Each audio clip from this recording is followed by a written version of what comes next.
Hello everyone, welcome back to another video where today we're going to be talking about the latest Doctor Who news, and I'm aware that today is April 1st, aka April Fool's Day. But I can assure you there isn't actually going to be an April Fool's in today's video because frankly there's so much news to actually go over that I didn't really feel the need to make up an April Fool's Day thing because frankly there's too much going on officially.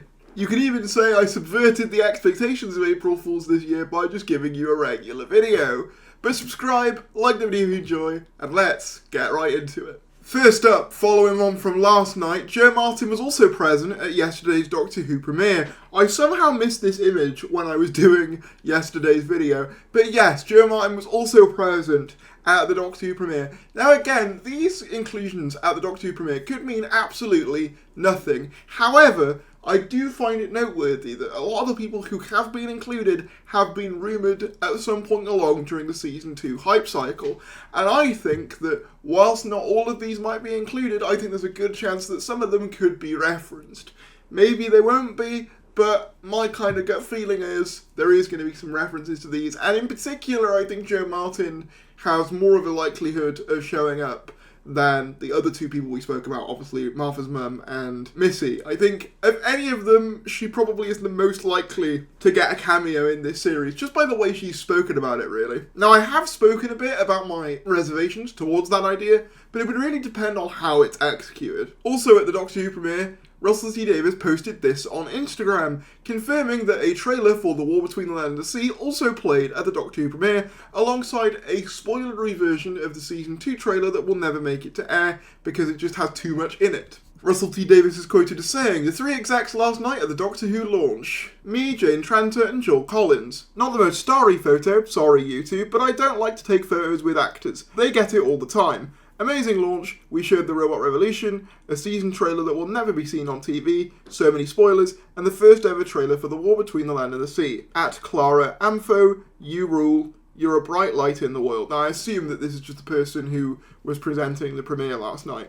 But yes, very interesting. We got a trailer for War Between the Land and the Sea at last night's premiere. This kind of confirms two things to me. One, probably most obviously, The War Between the Land and the Sea is basically done at this point, but number two, the fact that it seems increasingly likely to me that this series will in fact air at the end of this year. Now I know that obviously that has been said on BBC channels, but there was some speculation that maybe it would be bumped back due to the delay in Season 3 filming. However, judging by the fact that they've shown press a trailer, I get the feeling that we're going to be getting it late this year, which is going to mean more Doctor Who content for us this year. We got a bunch of new images for Doctor Who Season 2 via, first of all, the Radio Times, but as always, my guys over at the Black Archive Gallery have compiled the complete list of promotional images that have been recently released. I think most of the Robot Revolution ones have already been seen with the exception of these two. So one of them is Varada stepping out of her house with the star ticket in hand,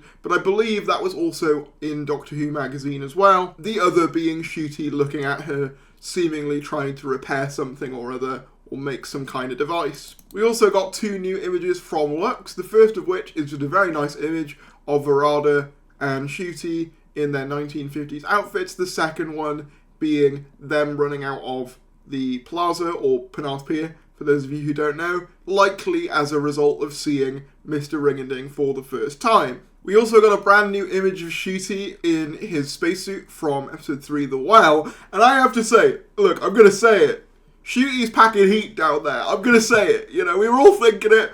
I'm just going to come out and say it. Like, jeez, man.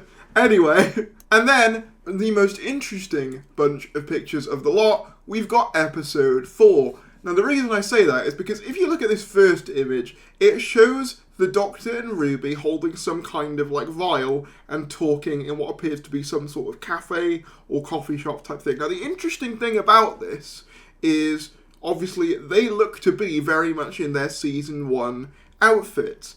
And in fact, if you look closely on Ruby, you can see she's kind of got some green slime kind of stuck to her. So this has got people speculating, you know, is this a flashback episode? Which is possible. My only kind of feeling towards that is, if this was taken immediately after Space Babies, then Ruby is in different clothes to when she's in Space Babies. If you remember, her jumper's red in Space Babies, but blue here. So unless this is like an adventure in between those two. Now, I do remember it was Anise Dobson who said that Space Babies would be expanded on for some reason, and maybe this is part of that. Obviously, we have no idea what vial the Doctor is holding there, but if I had to guess, I'd say that this is a flashback either straight after Space Babies or relatively like in the middle between that and Devil's Cord. Maybe they went and did something else in a similar vein, maybe helped some more babies, I don't know.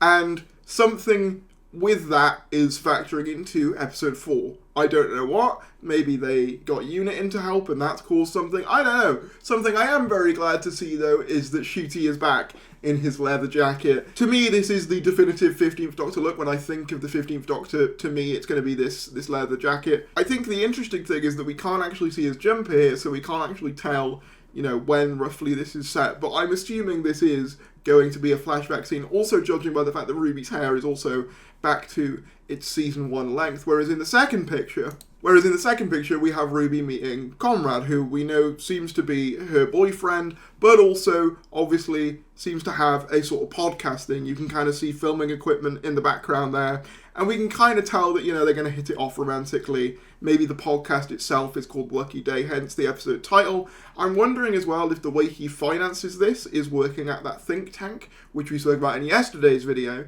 which is the organisation from Robot. I mean, they might go really deep with it and say that, I don't know, he's a relative of one of the scientists from that original organisation that has a vendetta against Unit and is going to attempt to either overthrow it or do something with it, and is using Ruby to get to Unit. Just an idea, but there you go. It's interesting though, because I assumed that episode 4 would be our Doctor Light one, and I still think it mostly will be, but it's nice to know that we will be getting some Doctor even in that episode as well. One thing I really hope with this new series is that Ncuti is very much at the forefront of things. Even though I know he's going to have maybe a little bit of a break in episode 4, the rest of the time I want to see him more, because I do feel that as a result of his schedule, we didn't quite see enough of him last year in season 1, and I do think that will drag the series down somewhat. So I want to see him properly get the time to shine this year, and I think he will. But yeah. We also got this image from the story in the engine, so episode 5. Again, not much to say here other than the Doctor looks terrified by something and we get a closer look at one of his new haircuts. I have to assume this takes place in the barbershop that we've seen. We have a new picture of Rylan alongside his co-host, who is a cat lady, for the Interstellar Song Contest, as well as what I think is a new shot of Varada and Ncuti arriving. And then finally, we have episode 7, which features this gorgeous, shot. I think this is a really nice shot with, the background blurred of Gatwa in his suit in episode 7 in Wish World. Really curious about this one. I have no idea where this finale is going to end up. This really caught my eye. This is an interview with Juno Dawson for the Daily Star of all places. Doctor Who's new series is Scariest in History,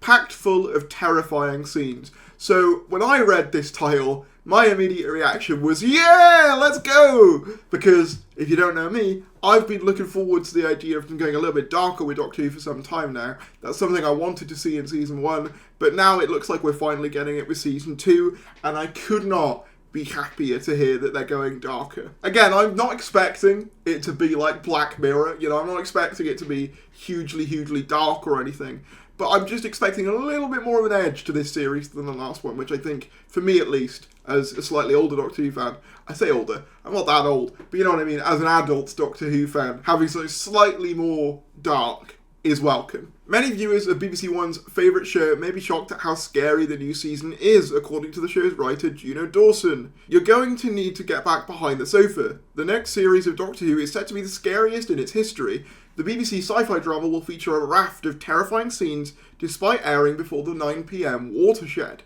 Show writer Juno Dawson is warning some episodes will be so intense they will shock viewers. She said, "The series is darker and scarier than the show has ever been before. There are a couple of episodes that are really going to freak people out." That sounds amazing. Immediately, I'm on board. Yes, I agree. I want that. The third episode in particular is one of the most expensive episodes they've ever done, and it's really scary. So another record-breaking cost episode in this series, this time being episode 3. I find it interesting that of the two series, season 2 seems to be more of the ambitious one. Not saying season 1 wasn't ambitious, but it almost feels like more money has been spent on season 2, which, when you think about it, you'd think it would be the other way around. But I suppose you don't want to blow your load around the first time, so the storylines are going to be so unpredictable that even long-time fans won't know what to expect, Juno added. There are a lot of surprises, there are so many twists, you might think you know what's going to happen, but you don't. Shujigawa has reprised his role as the Doctor for the new run, while Varada Sethu has joined the cast to play the new sidekick Belinda Chandra. Guest stars include Alan Cumming, Charlie Condu, Rylan Clark, and Bonnie Langford. Execs are hoping for a smash hit when it kicks off on April 12th on BBC One. Juno said, "Every year the show starts afresh. I think fans will love it. There are a lot of secrets revealed that they will be anticipating, but I think it's also going to be fun for people who've never seen the show before. It comes after the BBC came out swinging, furiously dismissing whispers that the show might be faced at the chopping block. At the same time, they've clammed up on confirming whether Ncuti will depart from the legendary series." Okay, so there you go. Main thing to take away here, very excited by the prospect of potentially the darkest series of Doctor Who. I know that that's probably mostly marketing spin, and it probably won't be as dark as some of where Doctor Who's gone before, but just the idea that that's a thought in the writers' heads, to me, is a very good sign, because I felt that we needed a bit more edge in last year's series, and I think to bring that in now is very welcome. Obviously, they mention in this article towards the end about, Ncuti, whether he's leaving or not. I do think it's notable that despite everyone saying that there was a massive bust-up and Ncuti left rather in a hurry, he's still been at all the press events and the premiere and everything else, which you could say maybe that's part of a contractual obligation, but there were rumours in some corners of the fandom that he wouldn't turn up, and obviously that's been proven pretty demonstrably untrue, so I guess we'll just have to wait and see, but I don't think that it's anything as scandalous as what it's probably being reported on in the papers. As I've said before, I think it is somewhat likely that the delay from Disney has caused some kind of nervousness in the production team, and with Ncuti specifically as well, because obviously he'll have other job offers. But I don't think it's led to this massive hysteria of, right, let's cancel it. I think there's a nugget of truth in the story, but like with everything, I think it's been extrapolated into high heaven, but we will find out in a matter of a few weeks, either way. I'm going to end on a little bit of a controversial note, but people were talking about it, so I kind of felt the need to at least cover this article and kind of give you my thoughts. A level-headed kind of response to this. But yeah, essentially Varada Sethu was interviewed for the Radio Times, and she said, Varada Sethu on the reaction, "If we get Dr. Woke comments, we're doing it right." So obviously, naturally, this sparked up a frenzy among, the same old circles. But I just want to give you my thoughts on what she actually said. The core of Doctor Who is kindness, love, and doing the right thing. In recent years, while Doctor Who has attracted some flack for its perceived wokeness, One Star believes that these accusations prove the show is on the right track. Since Peter Capaldi vacated the role in 2017, we've seen the first female Doctor and black actors take up the mantle in the form of Jodie Whittaker and Ncuti Gatwa respectively. This, in tandem with certain storylines, has seen fury from certain groups who believe the show has been ruined by woke, even going so far as to claim that the show is set to be shelved. For Varada Sethu, the actress behind the Doctor's companion Belinda Chandra, whether the show is woke or not isn't really of consequence, but she finds that comments about it indicate that the show is doing what it should be doing, something she discussed in the latest issue of Radio Times. There's been a couple of Dr. Woke references, or whatever, she began, but I just think we're doing the right thing if we're getting comments like that. She went on to say that as far as she's concerned, the show being woke is a good thing, and something that is inherently very representative of Doctor Who as a series. Woke just means inclusive, progressive, and that you care about people. And as far as I know, the core of Doctor Who is kindness, love, and doing the right thing. Her partnership with Gatwa's Doctor marks the first time the TARDIS duo comprises entirely of people of colour, something which has sparked a wave of toxicity online,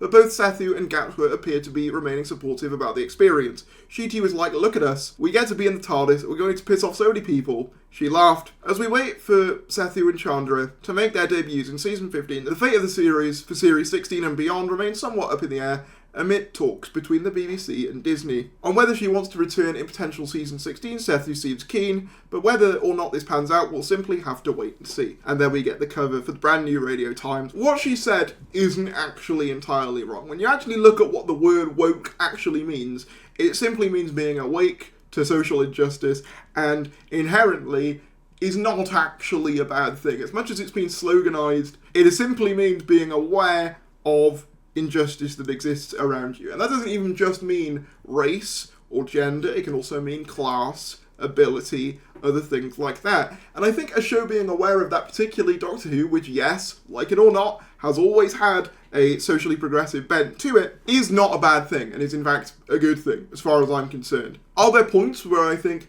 messaging is not necessarily bad to have in there, but is perhaps not done as well as I would like? Sure, but I don't think the issue for me, at least, is that the messaging is in there. It's all about its execution for me. But that about wraps up this video. If you did enjoy it, be sure to give it a like, subscribe if you're new, and I'll see you later.